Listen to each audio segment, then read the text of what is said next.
Coucou tout le monde, j'espère que vous allez bien. Aujourd'hui on se retrouve pour une nouvelle vidéo spéciale Halloween. Alors comment vous dire, cette vidéo elle va me faire péter un plomb. Déjà c'est une vidéo qui me demandait beaucoup de temps de recherche puisque les différentes sources ne disent pas exactement la même chose. Donc il a fallu que je mélange un peu les infos, que je les croise, que je les intercale. Donc c'était vraiment déjà super dur à faire. Et en plus c'est la troisième fois que je filme cette vidéo. La première fois en zoomant j'ai déréglé mon focus, donc j'étais floue. La deuxième fois il n'y avait pas assez de lumière, donc la qualité était encore plus affreuse. Donc il y avait tout un grain sur la vidéo, c'était vraiment horrible. Et là c'est la troisième fois que j'essaye de filmer cette vidéo.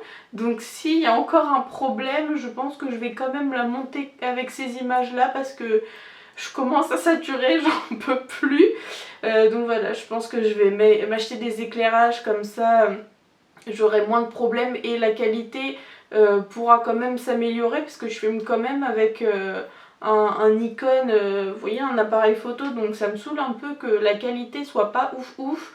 L'autre jour je regardais les vidéos sur ordi et je me disais waouh, mais la qualité elle est trop bizarre, enfin c'est pas net alors que je filme avec quand même un bel appareil photo je pense.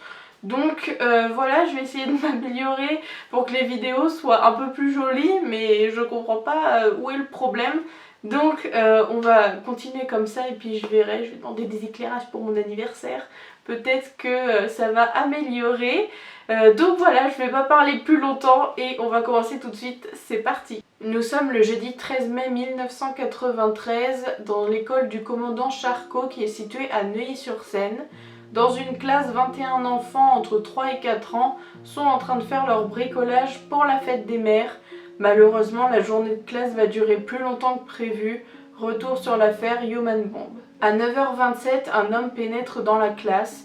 Il porte une cagoule avec un casque de scooter par-dessus, une longue combinaison bleue et des grosses bottes noires. Il a également avec lui un gros sac et un pistolet avec lequel il menace l'institutrice lorsqu'elle lui demande de quitter les lieux. Au départ, il ne parle pas pour ne pas être identifié à la voix et tend une liste d'instructions à Laurence Dreyfus qui est l'institutrice. Réalisant que la situation est bien réelle, Laurence Dreyfus se dirige immédiatement vers les enfants pour les rassembler dans un coin de la classe afin qu'ils ne se rendent pas vraiment compte de ce qui est en train de se passer. Sur le document, il est écrit « Ceci est une prise d'otage, je porte sur moi un sac bourré d'explosifs, capable de tout détruire autour de moi, et je suis déterminée à tout faire sauter sans aucune pitié ni hésitation si je suis menacée ou si un seul policier pénètre dans la classe.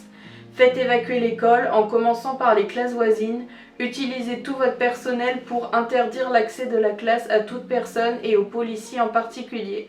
Faites prévenir au plus vite les parents. » Donc on voit que l'homme n'est vraiment pas là pour rigoler et qu'il a un plan qui est bien préparé et qui compte suivre à la lettre. Il demande à Laurence Dreyfus d'aller chercher Suzanne Soulier qui est la directrice de l'école. Et lorsqu'elle pénètre dans la salle de classe, elle va tout de suite lui crier dessus en lui disant « Mais qu'est-ce que vous faites là? Vous avez rien à faire ici, partez immédiatement !» Mais il va la menacer avec son arme et va lui ordonner de coller sur les portes des affichettes avec écrit « Si la police rentre, je fais tout sauter ». Ensuite, il tend un livret d'une dizaine de pages avec des instructions à la directrice et il dit qu'il veut le donner à Charles Pasqua, donc c'est le ministre de l'Intérieur à l'époque. Et la directrice finit par quitter la salle et prévenir la police. Pendant ce temps-là, Laurence Dreyfus essaye de maintenir les enfants au calme en jouant, en racontant des histoires, en chantant des comptines, etc. pour totalement les mettre dans une bulle et qu'ils ne réalisent pas tout ce qui est en train de se passer autour d'eux. Le preneur d'otages demande également à ce que les rideaux soient fermés et que des dessins des enfants soient collés sur toutes les fenêtres parce que sur un des murs qui donne sur le couloir, c'est des vitres qui sont en haut du mur. Je sais pas si vous avez ça dans vos écoles, mais c'est des vitres qui sont en haut, donc il ordonne à ce que tout soit vraiment placardé, calfeutré pour qu'il n'y ait aucune visibilité dans la classe. Quelques minutes plus tard, les premiers véhicules de police arrivent sur place, ainsi qu'Aimé Twitou qui est le directeur de la police des Hauts-de-Seine. et il va rentrer dans la classe. Donc au début le preneur d'otage est complètement renfermé, il lui dit sortez immédiatement, etc. Mais il finit par lui donner un livret avec des instructions et on apprend donc que c'est une prise d'otage et que le preneur d'otage veut 100 millions de francs, donc 15 millions d'euros aujourd'hui, en plusieurs devises, donc que ce soit des francs, des dollars, des livres sterling, des marks. Et également il veut un véhicule pour s'enfuir. Donc Emetwitou finit par sortir de la salle de classe et un peu plus tard il y a un membre du raid qui va rentrer dans cette classe pour, dans le film on parle d'installer un téléphone et quand il va poser le téléphone il va coller un micro sous une chaise et le preneur d'otage va dire non je veux pas votre téléphone pour négocier, c'est mort, moi j'ai mon plan, etc. Ça sert à rien. Donc il va repartir avec le téléphone mais il aura quand même réussi à mettre le micro. Donc c'est quand même rassurant pour les policiers parce que maintenant ils peuvent voir comment se comporte le preneur d'otage. Au ton de sa voix on peut voir s'il est calme, s'il est énervé, comment vont les enfants, s'ils ont besoin de quelque chose, etc. Donc c'est quand même un peu rassurant. Aux environs de 10h30, les journalistes arrivent sur place vu que c'est un événement d'une ampleur nationale et les parents apprennent du coup par la presse qu'il y a une prise d'otage et se précipitent pour aller chercher leurs enfants. Donc les enfants qui ont été évacués des classes qui étaient autour, mais également les parents des otages qui sont installés dans un gymnase pour suivre les négociations et éventuellement récupérer leurs enfants. En même temps, le raid continue également de s'installer, que ce soit autour de la salle de classe pour procéder aux négociations, mais également sur les toits et les balcons qui donnent sur la salle de classe. Un policier parvient quand même à travers un petit carré qui n'était pas caché à voir que le preneur d'otage est accroupi et qu'il a à côté de lui un sac qui pourrait contenir 1 kg de dynamite, donc de quoi faire péter la salle de classe mais également les alentours.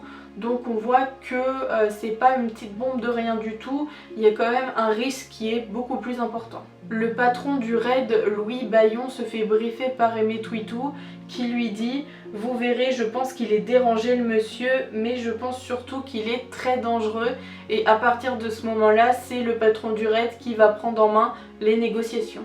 L'institutrice, elle sait que les élèves peuvent ressortir avec un gros traumatisme, donc elle essaye de les maintenir au maximum calmes et tranquilles pour déjà ne pas déclencher la colère du preneur d'otage, mais également pour qu'ils s'en sortent avec le moins de séquelles possible. Les psychologues du raid commencent à faire des hypothèses sur le preneur d'otage, savoir son comportement, et ils pensent que c'est un malade psychiatrique qui est en crise de paranoïa, qu'il est psychorigide et qui veut rien négocier.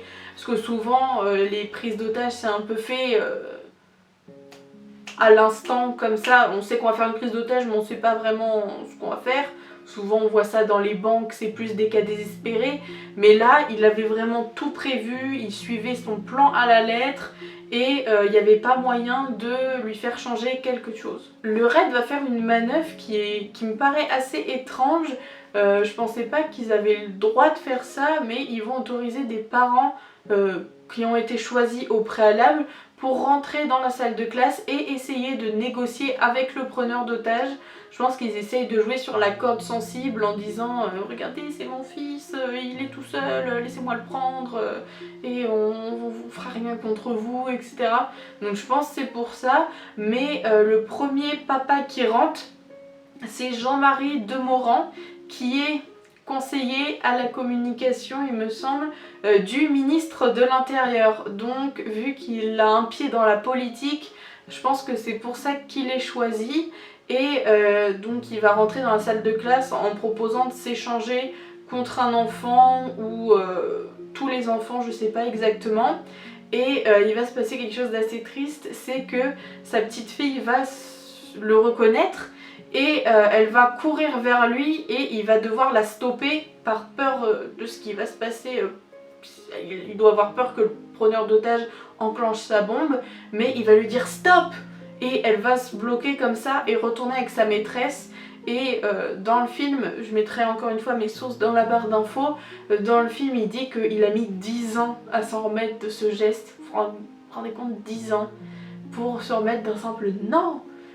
Parce que je pense après, il va se passer des événements aussi et il va peut-être se dire j'aurais pu la récupérer en fait là, il n'y aurait pas eu de conséquences directes. Et si je dis ça, c'est qu'après il y a Pierre Narboni qui est un autre papa qui a été choisi puisque c'est un bonhomme, je sais pas comment dire ça, mais il est bien structuré, il va être sérieux, il va pas se laisser emporter par ses émotions et il va rentrer dans la salle de classe et dans le film il propose un peu d'argent, genre 20 000, bon je dis un peu par rapport à toute la rançon, je sais que 20 000 c'est quand même pas mal, francs je précise, et son petit garçon va lui courir dessus donc il va vite l'attraper et il va sortir de la salle de classe, donc ça fait déjà un otage de moins. Le preneur d'otage va faire différentes demandes, donc là il veut une télé et une radio pour suivre ce qu'on dit de lui et ainsi de suite. La situation va un peu se débloquer puisque en échange de services les policiers vont réussir à récupérer des otages. Donc si tu veux du café, tu donnes un otage, si tu veux à manger, tu donnes un otage, si tu veux qu'on t'apporte, je sais pas, une serviette, tu donnes un otage, si on te donne 5 millions, tu donnes un otage, enfin vous voyez, la situation se décante un petit peu et ils arrivent comme ça à récupérer quelques enfants. Donc c'est très rassurant pour la suite des négociations parce qu'on voit qu'il est beaucoup plus souple, il est ouvert à la négociation et il se détache de son plan de départ. Aux environs de 13 h, il y a Nicolas Sarkozy qui débarque sur les lieux. À l'époque, il est ministre du budget, porte-parole du gouvernement et également, c'est le principal, il est le maire de Neuilly-sur-Seine. Et il va décider que c'est son moment de briller, c'est son moment de participer aux négociations. Techniquement, il n'a rien à faire là puisque c'est au-dessus de ses compétences, mais également c'est très dangereux puisque les policiers, en plus de devoir gérer une prise d'otage, ils doivent protéger une personne du gouvernement. Donc c'est du travail en plus, ils doivent le maintenir en sécurité parce que c'est leur devoir vis-à-vis d'une personne politique, c'est une obligation, ils peuvent pas le laisser rentrer comme si c'était Pierre, Paul ou Jacques. Il va se présenter dans la salle de classe et sa stratégie pour se mettre le preneur d'otage dans la poche, c'est d'utiliser de la flatterie et de le mettre sur le même, pas le même piédestal, mais le traiter comme égal. Et il va lui dire « Je sais que vous êtes quelqu'un de bien, on peut être amis, bon sang, on peut avoir confiance l'un dans l'autre. Pourquoi non? Qu'est-ce que je vous ai fait, moi? J'essaie de vous sortir de la panade, j'essaie de trouver le pognon, j'essaie de trouver la voiture, je vais porter mes sacs chez le ministre de l'Intérieur. Qu'est-ce que je peux faire? Qu'est-ce que je peux faire de plus? C'est bien parce que je suis votre ami que je fais ça, sinon je le fais pas. » Donc on voit qu'il essaye de lui dire « Vous êtes mon ami, on est pareil, nous deux, je sais que vous ferez pas de mal aux enfants, que vous êtes quelqu'un de bien, voilà. » Et il y a également une phrase qui va un peu faire le buzz, c'est qu'il va y avoir un petit garçon noir et il va dire « Donnez-moi le petit noir, allez-y, venez, donnez-moi le petit noir. » Et déjà il va ressortir de la salle de classe avec un petit blanc. Donc déjà ils vont se dire c'est bizarre ça. Et en plus beaucoup pensent que c'est un peu de la récupération politique en disant regardez, je sauve les blancs, je sauve les noirs, je sauve les asiatiques, je sauve tout le monde, je suis un super héros. Et pour certains ça va être un peu mal interprété. Donc comme je disais, il parvient à sortir un otage qui va lui-même amener à la famille. Donc d'un côté on peut se dire oh c'est trop le fait qu'il veuille l'emmener lui-même en mode pour montrer son exploit, mais d'un côté je comprends que quand tu es face à un preneur d'otages qui est rempli de bombes, qui peut se faire exploser à tout moment et qu'on arrive à sortir un enfant de là, on a quand même envie d'avoir de la reconnaissance et de se dire à la famille ben voilà, c'est moi qui ai fait ça, je me suis mis en danger pour votre enfant. Donc d'un côté je comprends et d'un côté je comprends aussi ceux qui sont pas tout à fait d'accord. Donc il va y avoir un système d'aller-retour comme ça entre les policiers, Nicolas Sarkozy et les familles pour voir où en est la situation. Il va notamment dire aux familles: j'ai parlementé un quart d'heure avec lui, il est très calme, les enfants s'amusent, il n'y a pas de problème. Il m'a demandé d'aller voir le ministre de l'Intérieur pour discuter et lui porter un message. J'ai dit que je ne voulais pas tant que je n'avais pas d'autres enfants, parce que si je porte le message maintenant, qu'est-ce que j'ai après? J'ai amené aussi de l'argent, mais il en veut plus. Je lui ai dit que j'en amènerais plus que si je sortais moi-même les enfants. Donc voilà, il y a aussi le moi-même les enfants, et ça c'est un vrai texte, parce qu'on a l'audio véritable où il le dit. Donc encore une fois, on ne sait pas, récupération politique ou courage, faites votre choix. Dans tous les cas, même si sa présence est plus ou moins bien vue, il arrive quand même à sortir 4 enfants et c'est pas négligeable. Pour faire sortir ses enfants, il a quand même utilisé des manœuvres très risquées, puisque quand il négociait avec le preneur d'otages, il lui a dit que 100 millions c'était beaucoup trop, qu'il fallait qu'il baisse à 50 millions et que contre un enfant, il lui donnerait 5 millions, mais quand il est venu, il lui a donné que 2 millions. Et ça a mis un peu le preneur d'otages en colère, parce qu'il avait vraiment l'impression qu'on se moquait de lui, qu'on le prenait pas au sérieux, et ça aurait quand même pu être très dangereux pour tous les enfants. Et également la deuxième fois, il va venir avec de l'argent et il va s'embrouiller avec le preneur d'otages, parce que il va lui dire: mais vous savez monsieur, moi je fais pas ça pour l'argent, alors que c'est ce qu'il disait depuis le début. Et Sarkozy va finir par lui balancer le sac d'argent à ses pieds et prendre un enfant vite et partir. Donc ça va le mettre dans une colère noire et il ne voudra plus du tout négocier avec Nicolas Sarkozy. On sait qu'il suit en boucle les informations, donc le ministre de l'Intérieur va appeler les directeurs des médias pour leur dire: faites vraiment attention à ce que vous dites, prenez des pincettes, parce que c'est pas un rigolo et que faut pas l'énerver. Donc c'est pas de la censure, parce qu'on dit pas n'en parlez pas du tout, faites comme s'il se passait rien, mais on dit faites quand même très attention à ce que vous dites. En fin d'après-midi, donc environ 8 heures après le début de la prise d'otage, il réclame à ce qu'une médecin rentre dans la salle de classe pour s'occuper des enfants. Il faut savoir que c'est une classe qui est pas très grande, qu'il y a beaucoup d'enfants à l'intérieur et qu'il n'y a pas d'accès aux toilettes. Donc je vous laisse imaginer l'état de la classe, l'odeur, surtout qu'il ne veut pas du tout ouvrir les vitres. Et au milieu de tout ce bazar, la médecin qui est Catherine Ferracci va voir un bout du document et dessus c'est écrit: les enfants seront enchaînés les uns aux autres par le cou et subiront un prélèvement sanguin avec un débit variable pouvant conduire à des graves séquelles ou la mort. Elle comprend que l'homme est en plein délire, mais ce qui la choque le plus quand elle rentre, évidemment c'est l'odeur, parce que ça fait quand même 8 heures qu'ils sont complètement enfermés. Donc elle décide de ranger un peu la classe pour que l'atmosphère soit un peu plus vivable. Le preneur d'otage écoute toujours la radio et les infos, et il apprend que les policiers ont enfin fait le lien entre lui et la personne qui a fait exploser une bombe dans un parking, je crois que c'était aussi à Neuilly, et qui avait laissé des tracts signés HB. Donc on sait maintenant que le preneur d'otage c'est HB, et je suis contente qu'il le sache, parce que j'en avais marre de dire preneur d'otage et qu'HB c'est plus court. Les policiers savent désormais qu'HB sait manier une bombe, vu qu'il en a fait exploser une dans un parking, et donc la situation est de plus en plus sérieuse. Aux environs d'1 h du matin, le raid fait passer 5 millions en échange d'un enfant. C'est-à-dire que maintenant il n'y a plus que 6 enfants dans cette salle de classe. Et au fur et à mesure du temps, on voit que HB commence à s'impatienter. À un moment, il va même dire à Catherine Ferracci: je suis en train de faire ma prière finale, foutez-moi la paix. Donc elle se dit: ça y est, il va bientôt se faire péter, ça va bientôt être la fin. Donc la journée passe et on voit qu'il s'est complètement bloqué au niveau des négociations, puisque plus aucun enfant arrive à être libéré. Et le soir, on lui propose une camionnette avec 50 millions de francs à l'intérieur, et il va refuser en disant que ce n'est pas assez. et on va remplacer Catherine Ferracci avec Evelyne Lambert qui est médecin pédiatre, capitaine des sapeurs-pompiers de Paris, donc qui est plus apte à gérer la situation.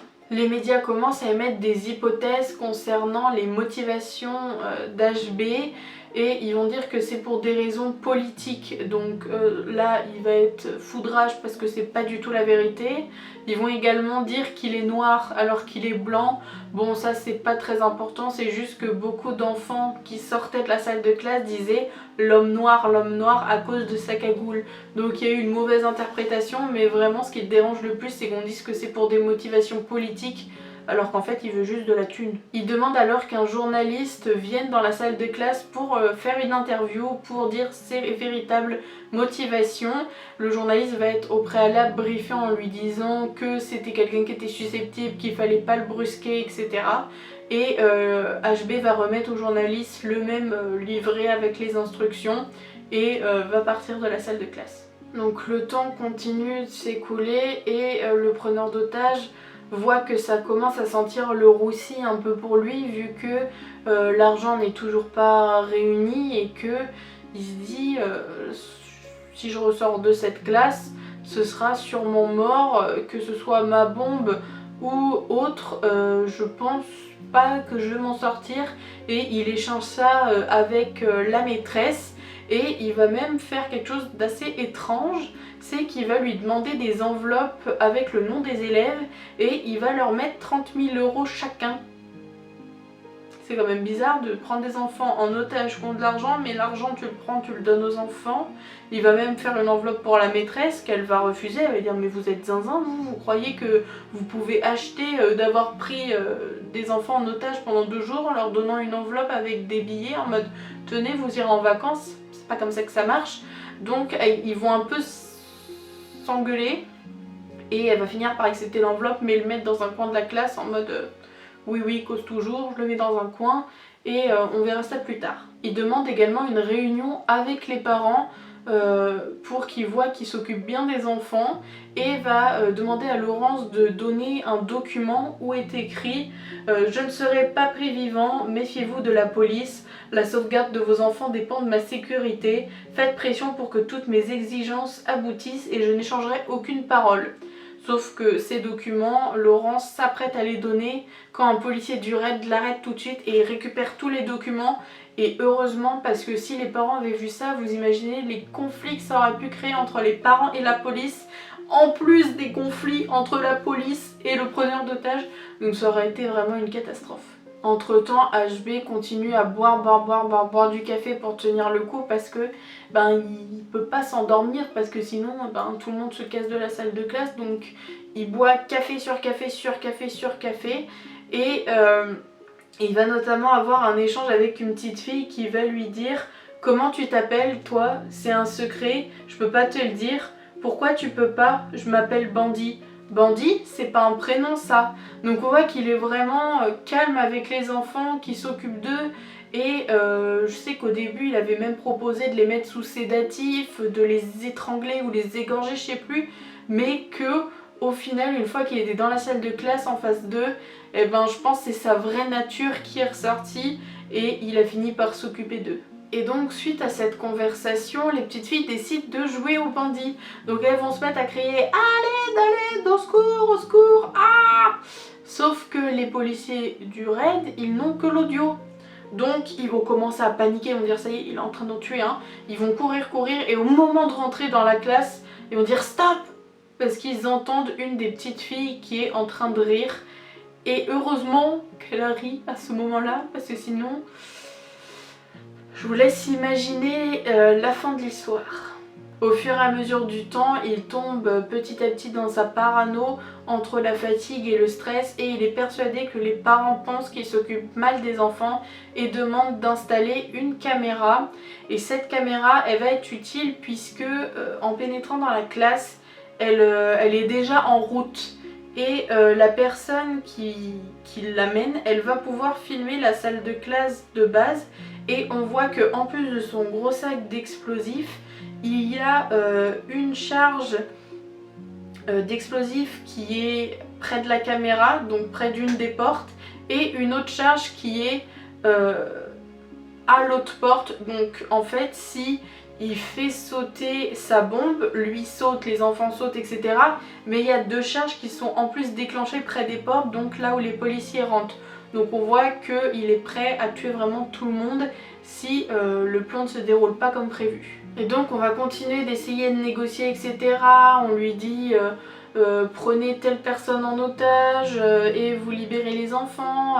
Je vous donne une arme mais vous me donnez vos explosifs. Ça c'est un plan puisque le raid est préparé à gérer une personne avec une arme, mais une personne avec des explosifs ils peuvent pas vraiment la gérer puisque il suffit qu'elle appuie ou qu'elle enlève son doigt pour que la bombe se déclenche, donc c'est quand même très risqué. Et on peut se dire, une personne avec une arme, si elle s'apprête à faire un geste dangereux, on lui tire dessus et elle est neutralisée. Une personne avec une bombe qui se déclenche si on relâche la pression, si on lui tire dessus, elle relâche et tout pète. Donc il propose cette solution, mais encore une fois, le preneur d'otage refuse complètement. Il va demander à ce que la médecin revienne pour le coucher. Le coucher, pas le coucher lui, le coucher des enfants. Et vers 4 h du matin, il va écrire une lettre que je trouve étrangement très poétique. Vraiment c'est très... Il y a beaucoup de métaphores, etc. C'est très étrange, encore une fois, la différence entre ce qu'il est en train de faire et ce qu'il écrit. Donc je vais vous lire ça tout de suite. Dans quelques heures, moins de 24 heures sans doute, pour moi tout sera fini. Je ne sais pas encore si ce sera la balle d'un sniper du raid ou mes tripes qui voleront dans un grand boom. Toujours est-il que je bénis celui qui a placé cette dynamite sur mon chemin, car il m'a permis de donner libre cours à ma fantaisie.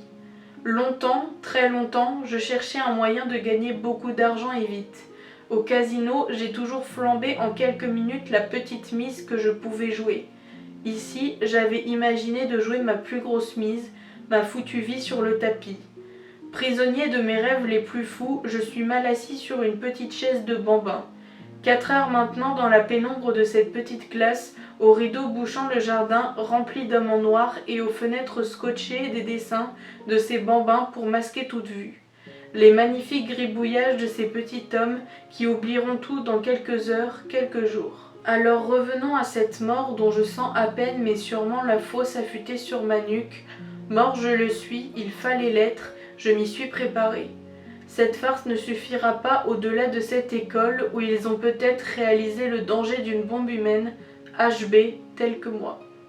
Il va demander à Evelyne Lambert si elle a une boîte métallique pour mettre sa lettre à l'intérieur pour un peu une lettre d'adieu.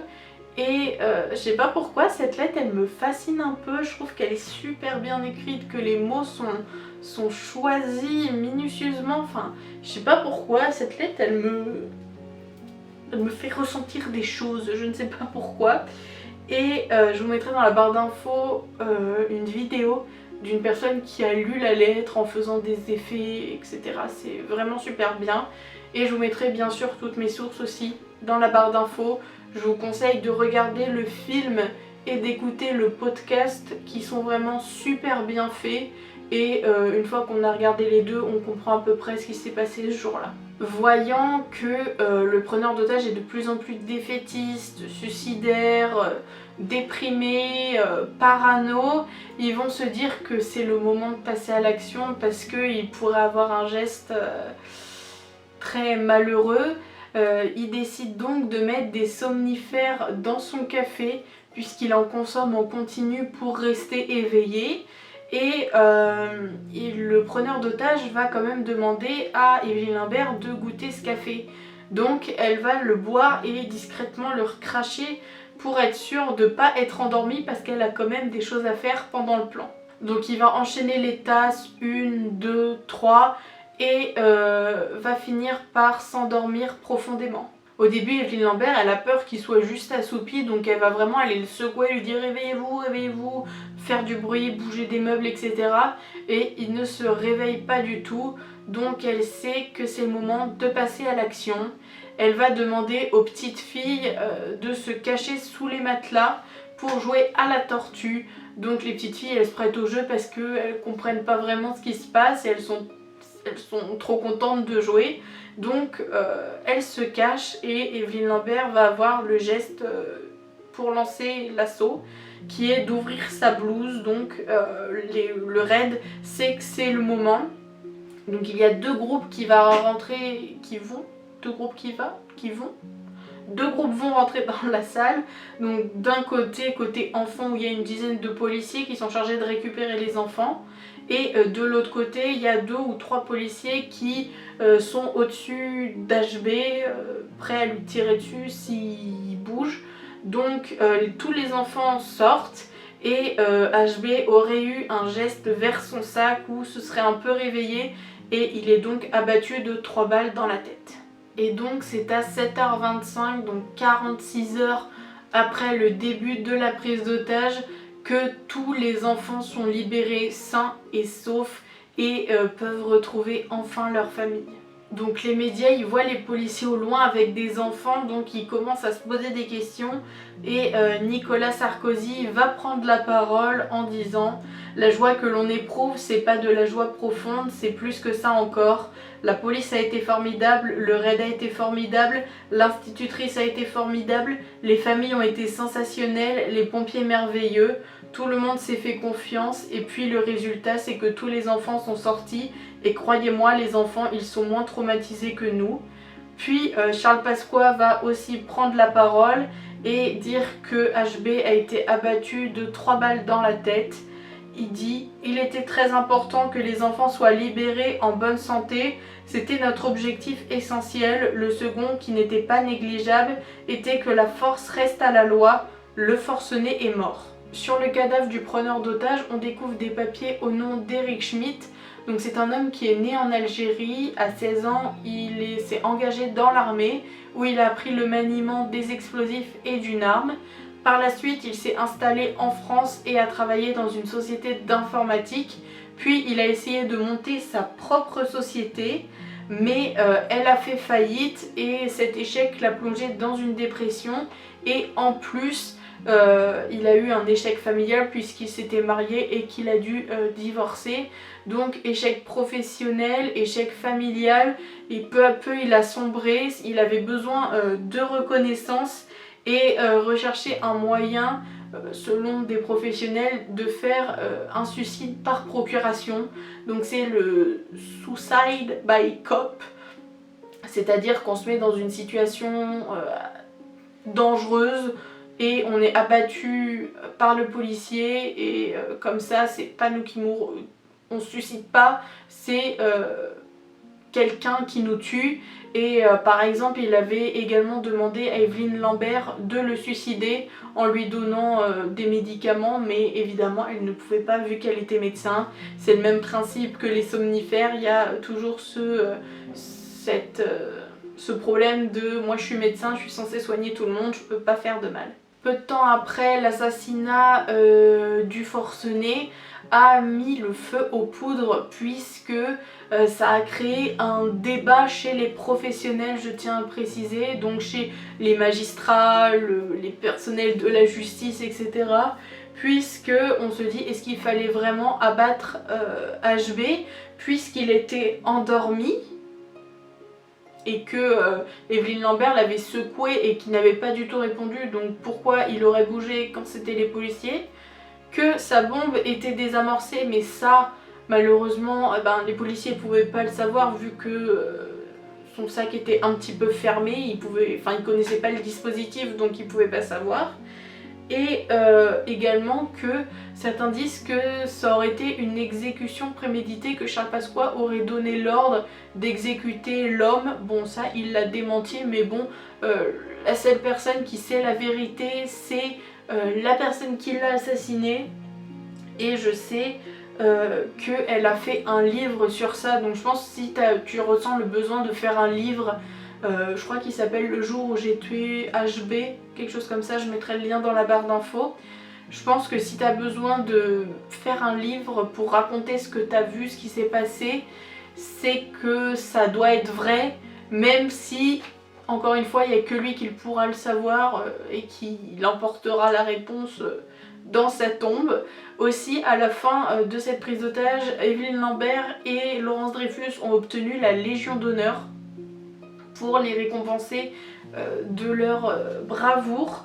Et par la suite, Laurence Dreyfus n'est plus été maîtresse et elle est devenue psychologue et elle a écrit le livre Chronique d'une prise d'otage que je mettrai également dans la barre d'infos si ça vous intéresse d'en savoir plus sur cette histoire. Donc vous aurez du taf si vous voulez plus de renseignements, vous aurez le film à regarder, le podcast, le livre de Laurence, le livre du gars du raid. Il doit aussi y avoir d'autres livres qui sont sortis, donc là si vous voulez vous renseigner plus sur l'affaire, il y a quand même pas mal de ressources dans la barre d'infos. Donc voilà pour cette vidéo, j'espère que cette fois c'est la bonne. Moi j'avais connu cette histoire à l'époque quand il y avait une ancienne otage qui avait participé à Secret Story. Je sais pas si vous vous en rappelez, mais c'était son secret et je me rappelle quand j'avais vu le descriptif du secret, j'étais un peu en mode ok, c'est terrifiant. Et maintenant j'en parle plus librement, mais je me rappelle que sur le moment ça m'avait terrifiée. Genre dès que je voyais un reportage sur HB, je quittais direct, je pouvais pas regarder tellement que ça me faisait peur. Alors que là j'ai réussi à regarder plusieurs films, etc.